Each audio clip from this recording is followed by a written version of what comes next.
ใส่กกกับเราฮัน ต่อนี่เอาเป็นลักหัวใหญ่แล้วด้วยนี่ต่อตัวนี้นะ นักเรียนเนาะ ลักแดง กำละมาพี่ พวกเงาบ่จักตาม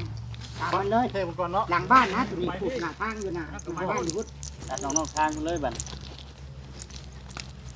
เอามันกระลับแม่นน้ำบ่อเชนดึงไปได้ทำไรกับบ่อจะดีฮะบ่อจักแม่จังแม่แต่ รอบเม็ดทุกจักเม็ด เข้าไป 5 เมตร ตั้งว่านั่น โอ้ยว่านะโอ้ยโอ้ยเฮ็ดเอาสิจ๊ะโอ้ยหามก็อยู่ห่างเอ้ย ใช่แล้วเนาะบ่อจะดีเนาะ ไก่เบิดตัวได้มาอยู่โฮมที่บ่คิดเอ้ยมันจังบ่ได้ มันหดจักเม็ด 5 เมตร เม็ดดึง เฮาก็ให้มันสุดก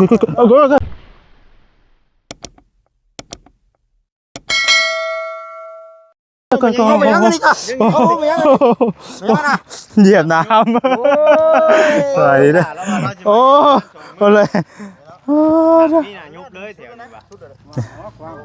เข่งๆไงน่ะมันยานอยู่น่ะ ดีใจทำบิดเด้มาต่อ เข่ง ลายมืออยู่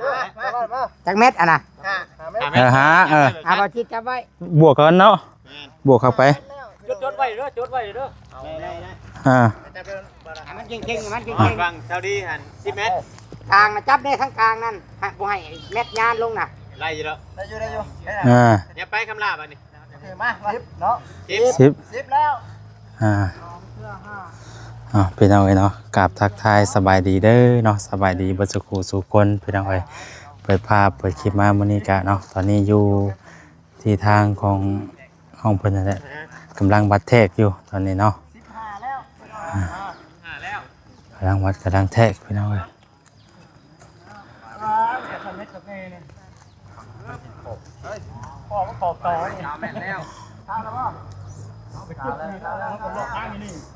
เดี๋ยวจะเป็นเราหาไม้อีกพี่น้องเนาะไม้ว่าเซนเฮียอยู่ทางเถียงเพื่อนเนาะจะเอาสัญญาณตัวนี้ไปจับเอาเพราะว่าอาจจะบริษัทได้ปิดไม้หรอกเนาะตอนนั้น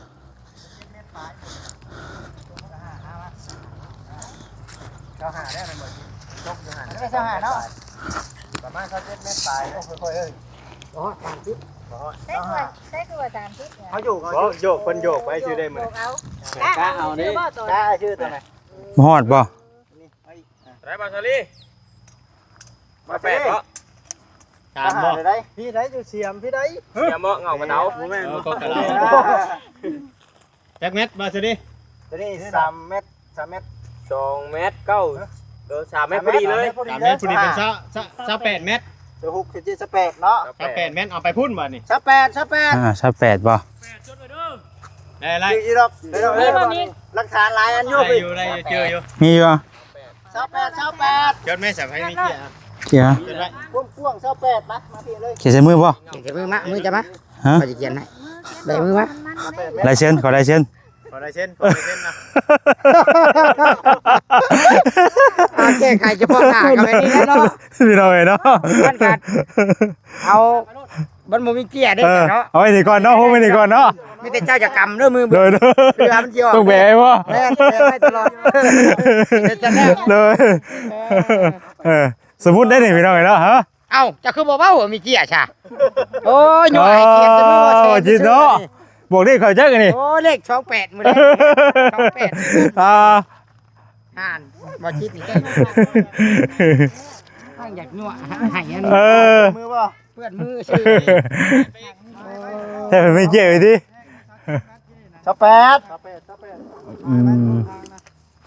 หมายแล้วจดไว้ล่ะ พวกเรา หมายแล้ว มันทิศใต้ว่าทางนี้ แทกใหม่อีก โดแล้วแท็กที่ทางหาคือจักกระแปด พวก28 ใช้แบบไรน่ะ จับเม็ด เป็นยัง เอ้าโมเมนต์บ่อันโมเมนต์บ่ตามรักหัว เวอร์ชันเนี่ยเจ้าจะจกคิดยาวไว้แท้ ก็ตามกันแล้วเพิ่นจะจักว่าทางนี้จักเม็ดซื่อๆนะเดี๋ยวนี้ แม่น นั่นป่วยเนาะ บ่อยากขาเนาะเพิ่นเนาะ เหมือนเดี๋ยวเนาะ คันว่าเอาตามรักหัวอันสิบ่เว้เขาบ่ บ่เฮาใส่ความซื่อ เอา จักกระทางนี่ อ๋อให้มันรัดแต่มันซื้อบ่นี่น่ะ บ่เลยเฮาก็ใส่รักคุณเก่ารักพวกเก่าตัวนั้น เอาตามรักหัวแล้วว่านี่ เออ คุณเนาะ เอาใส่ ส่ด้วยตัวชื่อนี่ผมมีปลา บ่เราเข้าบ่ได้เด้บ่ได้บ้านเฮาเท่งบ้านเฮาเท่ง กำลังนิ่งเสือกพางพี่น้องเนาะจากตอนั่นมานี่น่ะเนาะ28พี่น้องบ่ฮอด30เพราะว่ามื้อนั้นโยกเอาได้เฮาโยกเอามื้อนั้นน่ะ มันพ่นแล้วไว้กินดอกกินผลเลยได้ อยู่ที่เท่ง ลาบเนาะกับลาบงัวเนาะ มาครับเด้อปึ๊บก็ได้ ถ้าไม่เข้าครบเลิก งานก็ได้เฮ้ยคนนึงมันดึงอยู่ แปะก่อน สบายวันที่สบายก่อน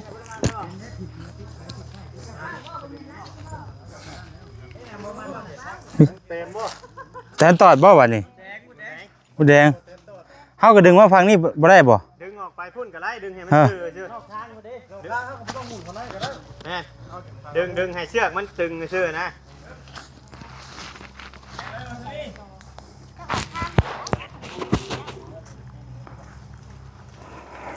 กว้างถ้าว่ายืนอยู่พ้นนี่แม่เบิ่งให้หัวมันช่วง ข่วงเขาก็ดึงพุ่นแน่พุ่นเนาะโอ้อืม อ่านบอกว่าจะกำมือเบื้องหน้ำที่ลบออกนะ ฮะ ยังอยู่เด็กไทยนี่ชื่อรถพี่น้องมือแรงก็มีอีกเลข เอ เล่า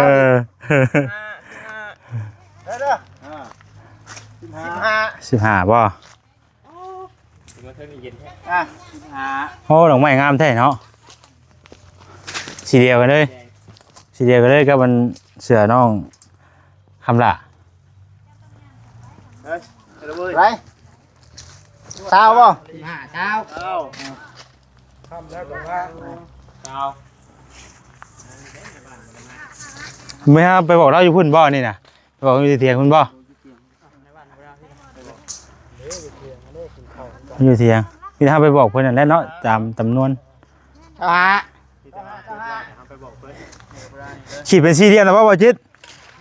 ขีดเป็นสี่เหลี่ยมอยู่บ่ข้างนั้นข้างนี้น่ะ บริษัทรักแกนพี่เจ้านะดีแม่นรักแกนเลยรักปูน รักปูน มันต้องมีรักปูนเนาะ ทางมันต้องมีอยู่เด้อรักปูน รักดินนะมา อ้าวบางทีเราเพิ่นไปฟังเหตุชนใดชนหนึ่งได้จ้ะ นี่บ่เราไม่นี่บ่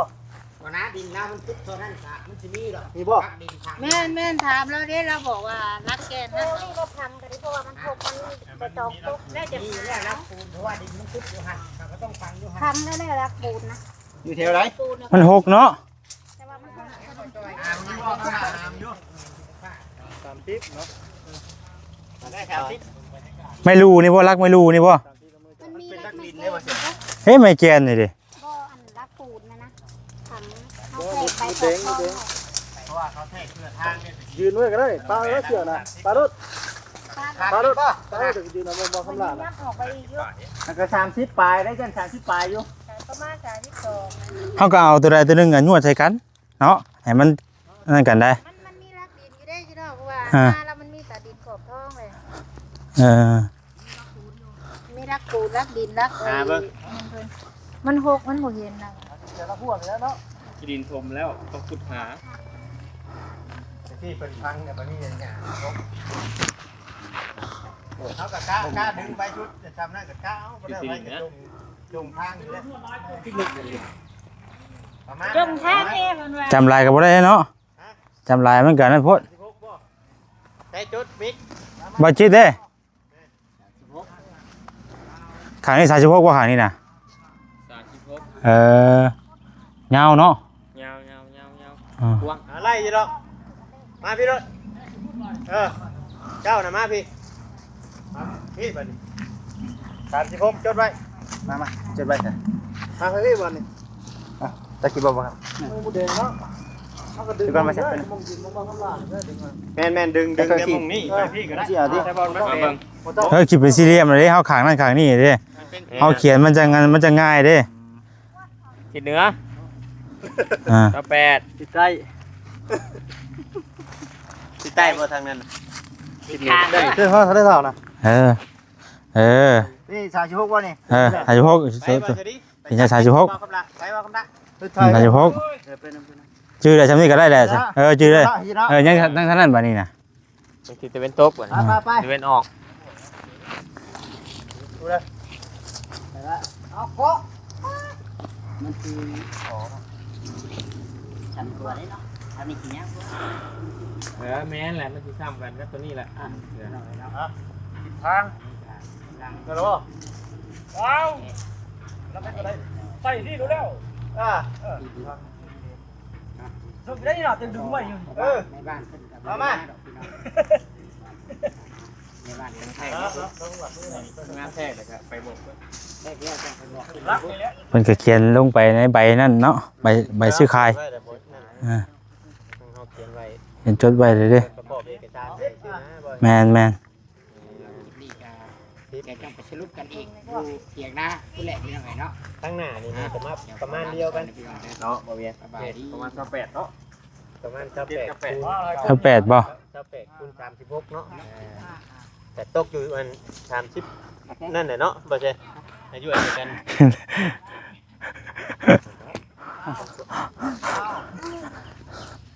เตา โอ้ตัวนี้จักว่า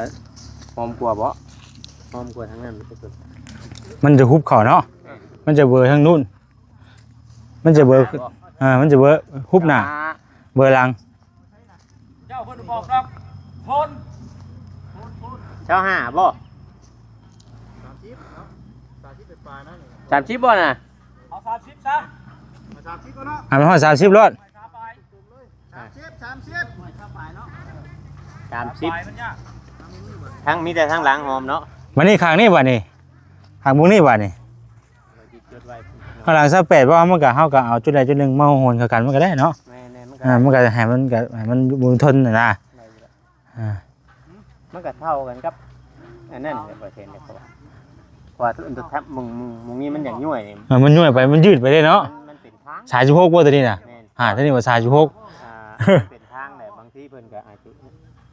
ฮุบเข้ามา เช้าห้าบ่ เมาเลยเลยกิน ทางไฟยังว่าอยู่เช้าเมื่อกี้นี่ไปหันเช้าห้าแต่เจ้าว่า30ล่ะ โอ้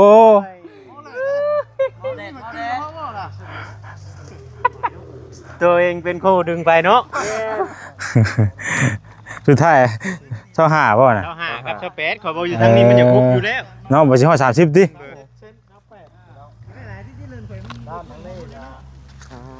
ฮะ พอต่อยัง บ้านทิศทางล่ะ30เมตร พ่อตัวนั้นเพิ่นเห็นหนทางอีกบ่ 30มันใช้เช้าห้านึง แม่ทางเข้าล่ะวะ เคยได้ยินอัน เอาอัน เช้าห้าคูณ28อันนี้28อันนี้เช้าห้า 36เบื้องนี่นะ อันนี้36 เบื้องนี่เฮาเดียวเบื้องมึงก็อย่างย่วยกว่าอยู่แล้ว แม่น สิบ่ฮอด36น่ะเนาะบ่ใช่ ประมาณ วัด 34 เบิ่งวัดเบิ่งให้มัน 30โชว์เพราะว่ามื้อนั้นบ่จิตเราโยกเบิ่งเด้มื้อนั้นน่ะ เนาะ โยกเบิ่งมันเฮากล้าเอาเด้มันบ่แม่นแมทเด้ครับมันก็ฮอด30อีกได้โยกเฮาเนาะ แม่วิศวกะคือเนาะ เฮาบ่ได้มีแมทมีหยังเด้นี่แมทนี่ก็แมทมันหาแมทหากระแทกเป็น2เทื่อซะไล่เข้ากันเอามันบ่มีแมทอันยาวพี่น้องเอ้ย ปกติกับพวกมันภาษีหั่นแหละมีแมทมีหยังมาเทะ พวกว่าเพิ่นจะมีดอกนะแม่นเพิ่นไว้โดยเฉพาะกับดินนั่นแหละ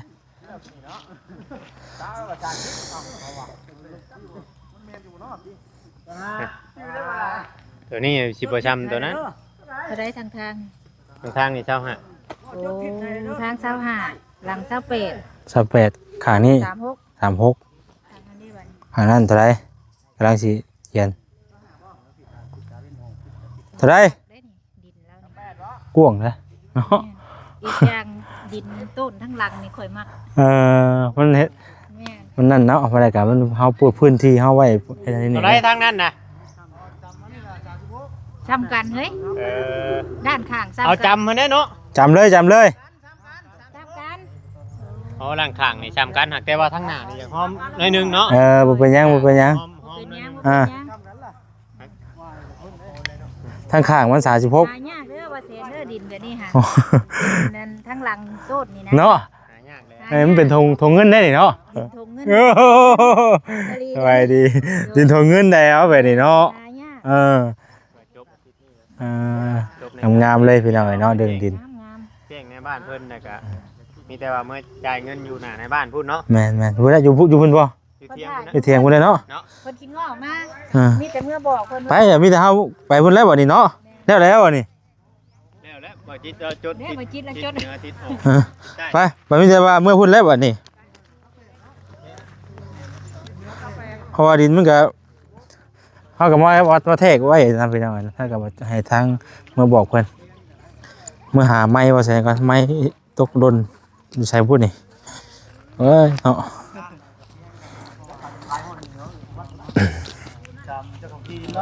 ไล่30บนทนคุณ30คุณ30แท้ที่30คุณ30ซ้ำมันก็ลุดทั้งนี้อีก มันดินมันบ่ฮอดเนาะประมาณ40 30คน ดินมันหมดบัด ใช่ แต่ว่ามันมีมันมายาวพี่เด้ มันก็มีตัวยืดมันมีตัวยืดใช่อยู่เนาะก็ตัวนี้ยืดไว้ไปอยู่ มี3โชคได้เท่า ข้างมันได้36 แม่นน่ะโอ้ยืดไปอยู่ได้ คำว่าอะไรแล้วก็มันก็ฮอดคือเก่า ฮอดคือเก่า ทั้งหลังนะใกล้บ่ถึงมันจิตพิษ นั่นแหละข่อยมันบอกเป็นเจ้าของขายแล้วแม่น เขาประกอบ ทั้งชาญพกทั้งนี้ก็กันทั้งนี้ชาวหาก็ต้องชาวหาแต่ต้องชาว เพิ่นไล่แล้วเพิ่นประกอบได้บัดเพิ่นสิประกอบตัวใดนางเก่งเพิ่นประกอบได้ทิศเหนือถึงละ25ก็25ทิศใต้28ก็28เพิ่นเฮ็ดวันนั้นเลย แนวมันแนว ก็เฮาก็ไล่ใช่ไปสิแล้ว ตามมันนี่แล้ว เฮาก็ไล่ตามนี่ทางหมายถึงว่ามันเฮาสิเรียกเฮากันมันก็นั่นมันก็กว้างอยู่ว่ะมันก็ได้แต่ว่าเฮาจดตัวมันน่ะชำนี้แต่ว่ามันมีอะไรนึงยืดออกอยู่อ่ะนะคือความหมายเฮาน่ะมันเสียแต่ว่าเรื่องความตามแม่นมันเอาชำนี้เอาแบบนี้ เอาตาม แต่ว่าเฮามาหมายถึงว่ามันได้ความยาวไปอีกเพิ่มอีกสิอ่ะนะ ทางใต้นี่28ด้านข้างนี่36สำคัญ ใช่พุ่นแล้วไก่เนาะ จักแล้วขอเอิ้นทางนี้ได้ใต้ทางไหนตะเว้นขึ้นซะ ถ้าเอิ้นทิศตะวันออกทิศ จนหัวเราได้ข่อย ทิศตะวันตกทิศใต้อยู่พุ่น มั่วแล้วถูกต้องแล้ว ไป เด้อ ซ้าย เหนือ ทิศ ทิศ ใต้ ใต้ทิศตะวันตกทิศตะวันออกโอเคหลักฐาน เบิ่งว่าสิ อ่านไม่ เอา เลย ตัวได้บ้างดู พอไหม แฮมเอาละเอาครบแล้วทิศเหนือ28เมตรทิศใต้25เมตรทิศตะวันออก36ทิศตะวันตก36เด้อ โอ้เมื่อบ่แลงนี่จัดรถเจ้า เอาดิ มันคือตรงทักแท้ ตรง เนาะ ทางเด้ติ ไปซะหาทางเข้าบ้าน นี่พี่น้องเคยชื่อคืองูลอยน่ะ รถไปพุ่นเด้อ ไปบ้าน เถียงมาแล้ว คุณบ่ ป้าไปเถียงพุ่นป้า หมู่บ้านเพิ่นบ่ได้มาเด้ ไปสั่นอยู่เถียงมาเลย ป้าไปเถียงพุ่นพี่น้องเอ้ย ไปพุ่นเด้อไปเถียงเลย พี่น้องเอ้ยป้านี่อัน บ้านเพิ่นไปพุ่นเด้อ หมองเจ้าของดินเพิ่นพี่น้องเอ้ยเนาะนี่มาเคาะ เพิ่นสิขาไปถึงผีเด้อเพิ่นสิขาไปพ้นผีเด้อคือเพิ่นทำในบ้านนี่ ไปจ้ะ เพิ่นบ่ได้เลือกเด้นายเพิ่นบ่ได้ไว้เด้อยู่ในบ้านนี่ ป้า เบิ่งบาทนี่ ป้าพี่น้องเอ้ยเนาะมีแต่เฮาฮู้จำนวนแล้วบัดนี้ทางนั้นทางนี้เท่าไหร่กลับเนาะ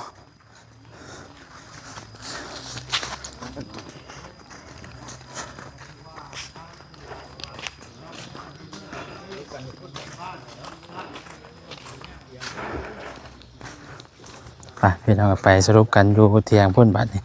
สำหรับคลิปนี้ก็มาวัดมาแทกเบิ่งข้างหนึ่งเท่าไรข้างนั้นเท่าไรเนาะไปสำหรับคลิปนี้ลาไปก่อนพี่น้องอยู่ที่มีแห้งเนาะบัสกูสุคนเด้อพี่น้องเด้อเนาะเอาข้ามไปได้เอาขี่ดังกันเลยกว่า โอ้นาทีนั้นค่อย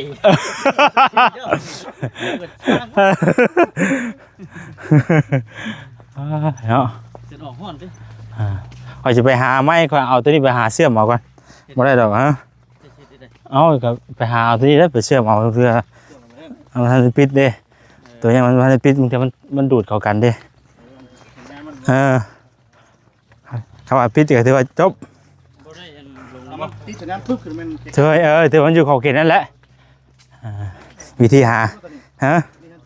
เห็นว่า โอ้ยังรู้ เห็นว่าลงบนเห็นว่าลงน้ำลักอ่ะเห็นบนรถโดดบนน้ำจัก ข่อยบ่ได้นิบใช่แล้วนะข่อยจับใส่มือเอาเองข่อยได้ให้บ่ใช่ดิถือถือซอยกันเด้อข่อยก็จักน้ำจักหยังเนาะมาฉายยังฉากน้ำกันโอ้ จ็บบ่มีย่างมาหาหมอคำลาว่านี่ไสเด้อ อ๋อเนาะออกกำลังกายไปน้ำนะ โอ้ยมาอยู่นี่แล้วก็ทางนี่ก็มาเลยเข้าได้ใครอยู่ได้อยู่ได้มื้อนี้บ่แค่แล้วยังบุไปเลย พี่ได้ใช่ไหมอย่างเลย โหดแฮงเนาะ ไปพี่น้องเอ้ยสบายดีเด้อพี่น้องเด้อ